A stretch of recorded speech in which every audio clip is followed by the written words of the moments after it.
Ako yung ininervous ako mula nalaman ko sa kuya mo yan. Oh, ang awa nyo na talaga. Dyan ha, ingatan mo yung katawan mo ha.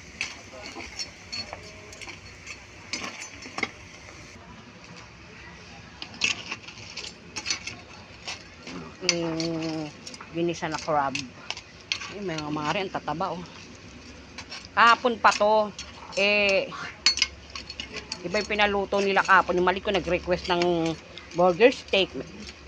Tapos yung asawa ko naman tortang talong. Ayan, kaya di siya naluto. Lagay ko lang siya sa freezer. Kaya ngayon siya inisgahan. Husga, may ganun. Tikman muna natin. Ayaw kasi nila mga mari yung may tomato sauce. Hindi na gusto nila, lalo na asawa ko ayaw na may tomato sauce. Yung tira mga mari, kinain niya pa Tapos meron pang 2 pieces na tira.